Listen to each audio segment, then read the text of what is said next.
April 22 దాడి వెనుక ఉన్న టెర్రరిస్టులో ఒకడు హాబిబ్ తహీర్. జమ్మూ అండ్ కాశ్మీర్లో మరణించిన అతని అంత్యక్రియలు గత వారం అంటే జూలై 30వ తేదీన పాకిస్తాన్ ఆక్యుపైడ్ కాశ్మీర్ అంటే పీఓకేలోని అతని గ్రామం కుయ్యాన్లో జరిగాయి. అయితే ఆ గ్రామం అయినటువంటి కుయ్యాన్లో అతని అంత్యక్రియలకు అనేక మంది గ్రామస్తులు ఇంకా పాక్ అఫీషియల్స్ కూడా హాజరైనట్లుగా ఫోటోలు వీడియోలు ఇప్పుడు సోషల్ మీడియాలో వైరల్గా మారుతున్నాయి. ఇది క్రాస్ బోర్డర్ టెర్రరిజంకి పాక్కి ఉన్నటువంటి ఎంత స్ట్రాంగ్ బాండింగ్ ఉందో, స్ట్రాంగ్ రిలేషన్స్ ఉన్నాయో కూడా మరొక్కసారి చూపిస్తున్నాయని చెప్పి కొంతమంది వ్యాఖ్యానిస్తున్నారు. ఎందుకంటే ఏప్రిల్ 22 దాడి వెనుక అంటే పెహల్గాం దాడి వెనుక ఉన్న టెర్రరిస్టుల్లో ఒకడు హబీబ్ తాహిర్ అనేవాడు భారత ఆర్మీ చేపట్టిన ఆపరేషన్ మహాదేవ్లో భాగంగా జూలై 28వ తేదీన శ్రీనగర్లోని హర్వాన్ వద్ద ఇండియన్ సెక్యూరిటీ ఫోర్సెస్తో జరిగినటువంటి ఒక ఎన్కౌంటర్లో కాల్చి చంపబడ్డాడు. సో ఈ తాహిర్ని పాకిస్తాన్ ఆధారిత టెర్రర్ గ్రూప్ లష్కర్ ఏ తోయిబా అంటే ఎల్ఈటీ రిక్రూట్ చేసుకుని వీళ్ళందరినీ కూడా ట్రైన్ చేసినట్టుగా కొన్ని నివేదికలు అయితే వెల్లడిస్తున్నాయి. వీళ్ళ గ్రూప్ అంతా కూడా జమాత్ ఉద్ దావా అంటే జుడ్లో భాగంగా ఉన్నట్లుగా కూడా తెలుస్తుంది. లష్కర్ ఏ తోయిబాలో ఒక శాఖ అయినటువంటి ద రెసిస్టెంట్ ఫ్రంట్, దీన్ని టీఆర్ఎఫ్ అని కూడా వ్యవహరిస్తూ ఉంటారు వాళ్ళందరూ. పెహల్గాం అటాక్స్కి ఈ గ్రూప్ మాత్రమే బాధ్యత వహించింది. అంతే రెసిస్టెన్స్ ఫ్రంట్ అనేటటువంటి గ్రూపు లష్కర్ ఏ తోయిబాకి చెందినటువంటి ఈ గ్రూపు పహల్గాం అటాక్స్కి బాధ్యత వహిస్తున్నామని చెప్పి ప్రకటించింది కూడా. ఇటీవల యునైటెడ్ స్టేట్స్ ఆఫ్ అమెరికా దీనిని టెర్రరిస్ట్ గ్రూప్గా కూడా ట్యాగ్ చేసింది. సో ఈ వ్యక్తి తాహిర్ అనే ఎవరైతే మరణింపబడ్డాడో ఆపరేషన్ మహాదేవ్లో భాగంగా అతనిని పాకిస్తాన్ ఆధారిత టెర్రర్ గ్రూప్ లష్కర్ ఏ తోయిబా ద్వారా రిక్రూట్ చేసుకుని ట్రైనింగ్ ఇచ్చినట్లుగా కూడా కొన్ని రిపోర్ట్స్ చెబుతున్నాయి. Srinagar senior superintendent of police G V Sandeep Chakravarthy ఈ టెర్రరిస్ట్కి సంబంధించినటువంటి పూర్వపరాలను కూడా వెల్లడించారు.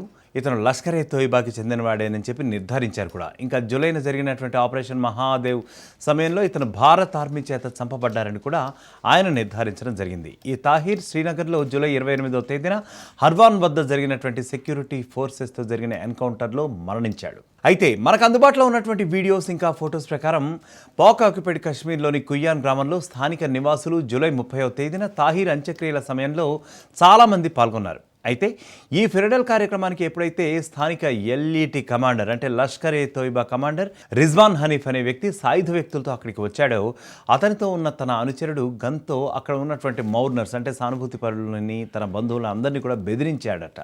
సో ఇక ఆ తర్వాత తాహిర్ వర్గానికి హనీఫ్ వర్గాల మధ్య కూడా కొంత ఘర్షణ చెలరేగింది. ఎందుకంటే గత కొద్ది కాలంగా కూడా మరణించిన మృతుడు ఎవరైతే ఉన్నాడో తాహిర్ అతనికి హనీఫ్కి మధ్య కొంత వర్గపోరు జరుగుతోంది అని చెప్పి వాదన కూడా వినిపిస్తోంది. సో హనీఫ్ అతని అసోసియేట్స్ అక్కడి నుంచి వెళ్ళిపోవాలని తాహిర్ వర్గం అంతా కూడా ఆందోళన చేపట్టిన పరిస్థితి వచ్చింది.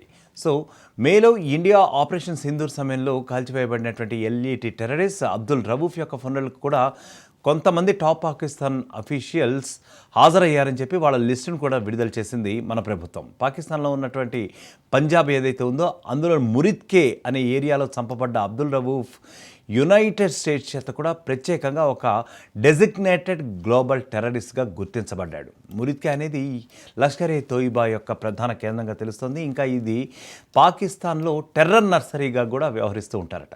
సో పహల్గాం టెర్రరిస్ట్ ఈ ప్రదేశంలోనే ట్రైన్ చేయబడ్డారని కూడా కొన్ని సోర్సెస్ మనకు చెబుతున్నాయి. అయితే పాక్ మాత్రం పహల్గాం టెర్రర్ అటాక్ని టెర్రరిస్ట్ నెట్వర్క్ ఎల్ఈటీ అంటే లష్కర్ ఏ తోయిబాతో లింక్ చేయడం సరికాదని చెప్తోంది పాక్ ప్రభుత్వం. వాస్తవానికి లష్కర్ ఏ తోయిబాకి పహల్గాం అటాక్కి ఎలాంటి లింకు లేదని, మీరు లింకు పెడితే కనుక అది తీవ్రంగా తప్పుపడతామని చెప్పి అయితే అంటోంది. ఎందుకంటే లష్కర్ ఏ తోయిబా ఏనాడో అంతరించిపోయింది అని చెప్పి చెప్పుకొస్తోంది. చూడాలి మరి ఏం జరగబోతుంది. లష్కర్ ఏ తోయిబా నిజంగా ఉందా, లేదా పాక్ చెప్పుకొస్తున్నట్లుగా అది ఏనాడో అంతరించిపోయిందా, లేదంటే లష్కర్ ఏ ఎప్పట్లాగే పాకిస్తాన్ అవాస్తవాలు చెప్పుకొస్తుందా అనేది.